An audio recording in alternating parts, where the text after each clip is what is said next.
Hello students, how are you all? I hope you all are keeping well. So today I am here to start with the chapter number 6 of history, and the name of this chapter is Towns, Traders and Craftsmen. So get the ball rolling. Varieties of urban centers, cities, types of urban centers, growth of trading class, case studies.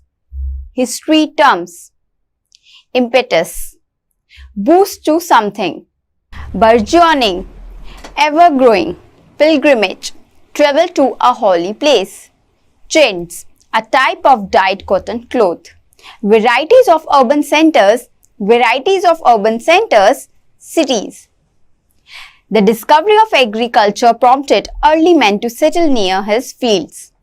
Thus was laid the foundation of villages.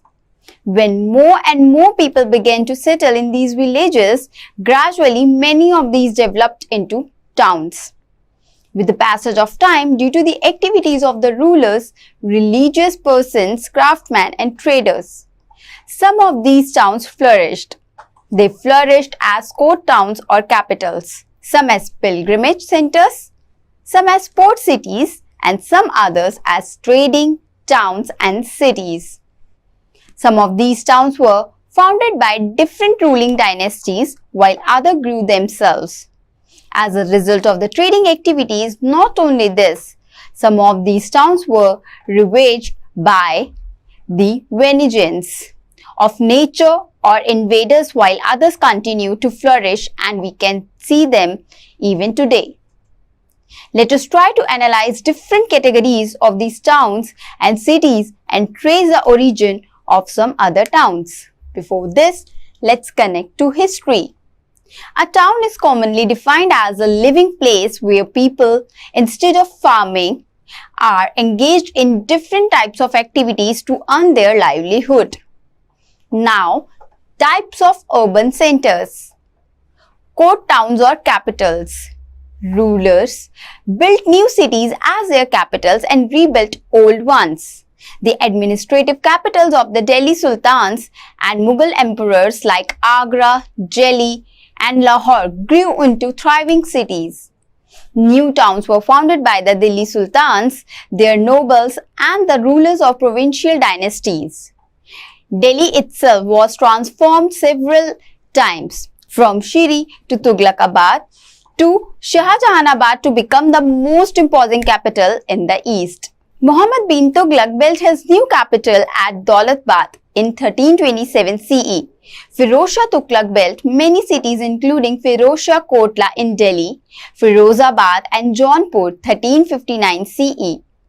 Akbar built Fatehpur Sikri near Agra and built a fort at Allahabad, Prayag, near Banaras, now Varanasi. The capitals of regional kingdoms also grew into important urban centers like Ahmedabad in Gujarat, built by Sultan Ahmad Shah in 1411 CE, and Vijayanagar, Hampi. Pilgrimage centers. Some of the towns developed as pilgrimage centers. The chief among them are Kurukshetra, Sanchi, Sarnath, Bodh Gaya, Haridwar, Badrinath, Kedarnath, Mathura, Allahabad, Banaras, Jagannath Puri, Bhubaneswar, Dwarkapuri, Srigeri, Delhi, Fatehpur Sikri, Ajmer, Nankana Sahib, Amritsar and Patna, etc. Commercial towns. Commercial towns developed along important trade routes. Gradually, these commercial towns were linked by roads.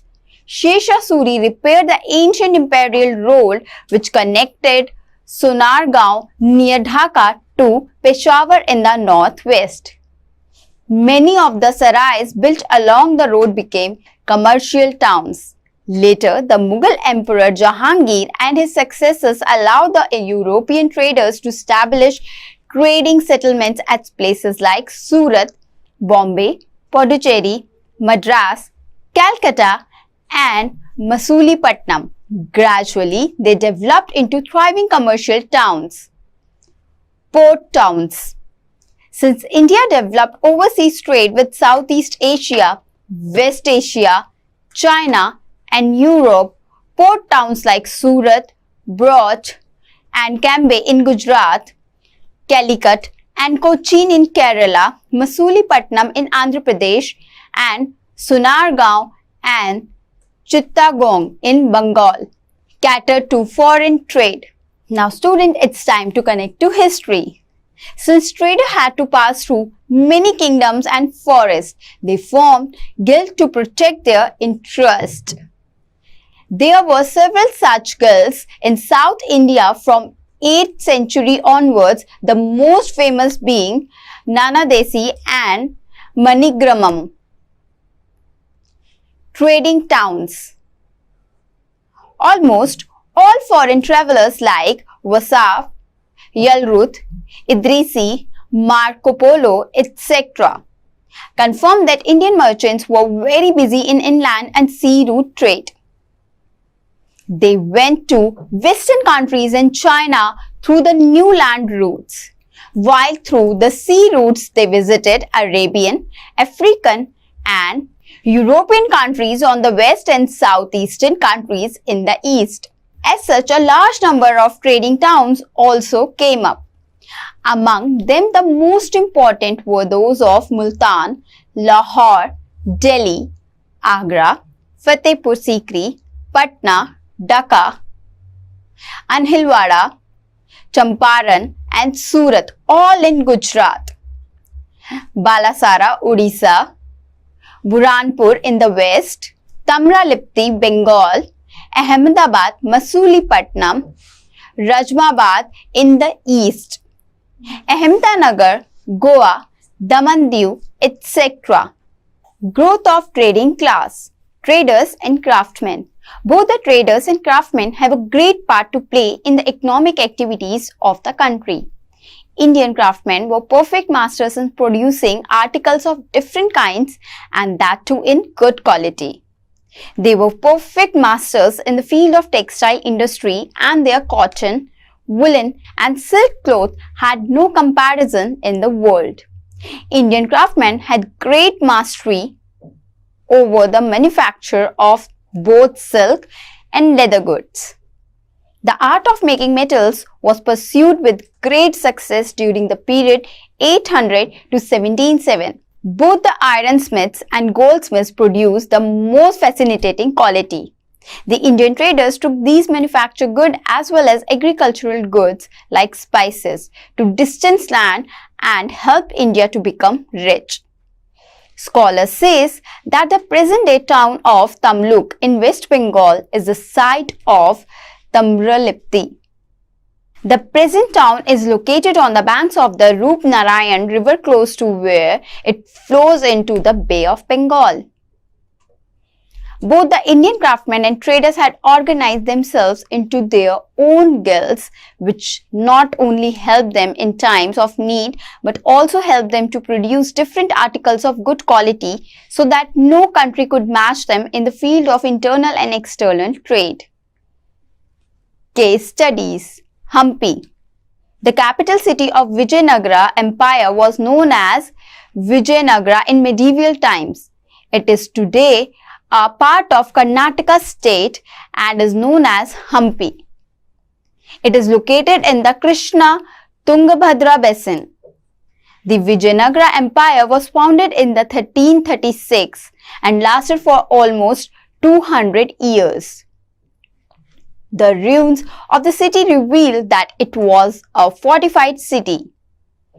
In the construction of the fort walls, wedging technique by interlocking the locks together was used. No cement or mortar was used. The splendid architecture of Hampi has been praised by many travelers. It was studded with many temples, forts and palaces.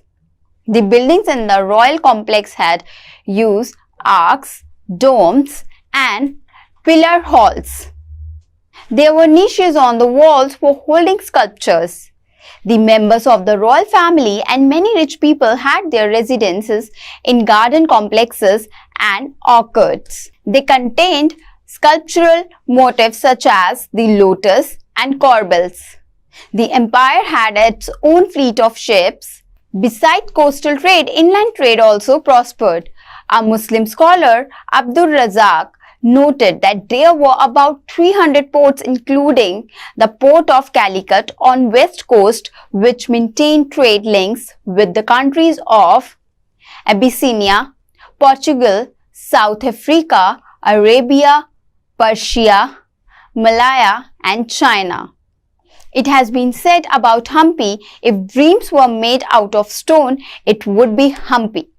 Hampi is full of surprises like the king's balance where kings were weighed against grain, goods or money, which was then distributed to the poor. Abdul Razak, while writing about the famous ruler of Vijayanagara, Krishnadeva Raya, says that trade had greatly filled the treasury of the empire.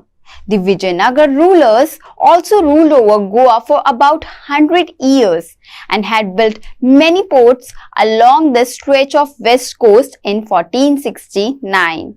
The Vijayanagar city was totally devastated and destroyed. The ruins lay scattered over an area of 26 km approximately.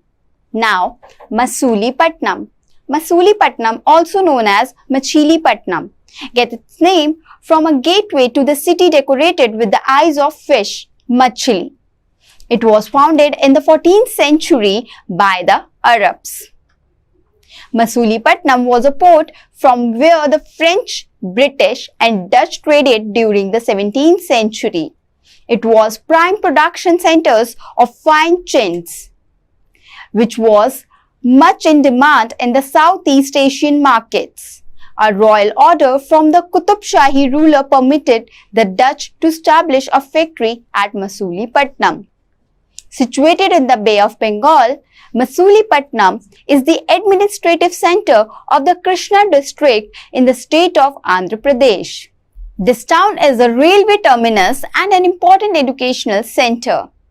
This port city is known as for its fishing trade, carpets weaving industry and for scientific instruments. Other products including agricultural produce of India.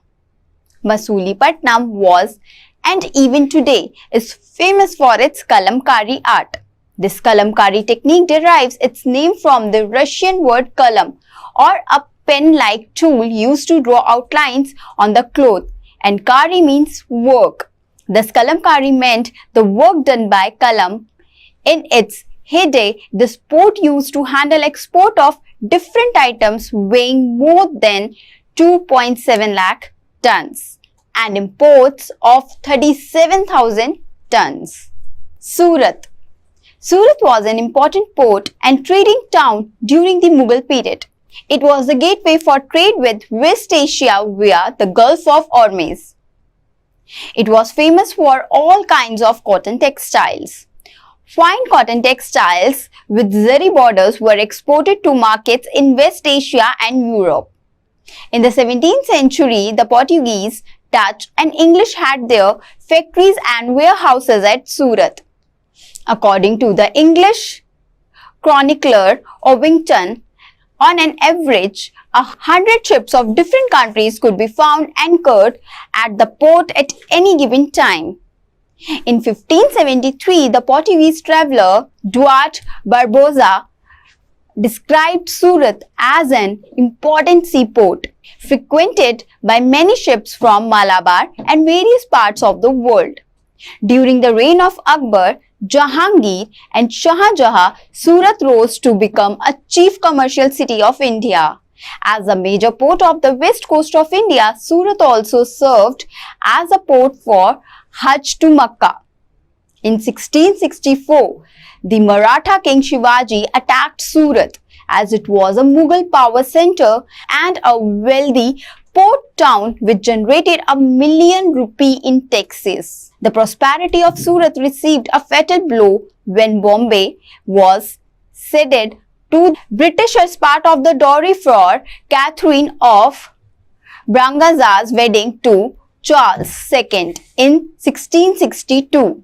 Surat was carried again by Shivaji in 1670. By 1687, the British East Indian Company have moved the presidency to Bombay. The British took control of Surat again in 1759. It is also known as the diamond capital of the world. 92% of the world's diamonds are cut and polished in Surat. Connect to history. In 1498, a Portuguese navigator named Vasco da Gama reached Calicut, a coastal city located at the southernmost strip of the Indian subcontinent. His long voyage from Portugal to India, which took several months, marked the discovery of the sea route linking India and Europe.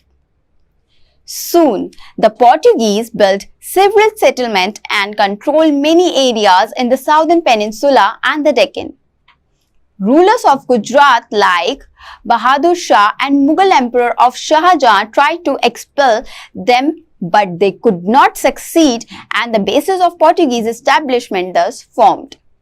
Now students, it's time to wrap up. Towns in the medieval period flourished as court towns or capital pilgrimage centers, commercial towns, port towns, and trading towns. Court towns of the Mughal period include Agra, Fatehpur Sikri, Delhi, and Lahore. Sarnath, Haridwar, Mathura, Dwarkapuri, Ajmer, Amritsar were major pilgrimage centers. The commercial and port towns came into prominence as a result of product produced in that regions or because of nearness of ports and trading centers. Hampi was an important center of the cotton and spice trade. Masulipatnam was a prime production center of fine chintz. For centuries, Surat has been known as the center of trade and textile. So students, it's time to take your leave. We'll meet in the next class. Bye.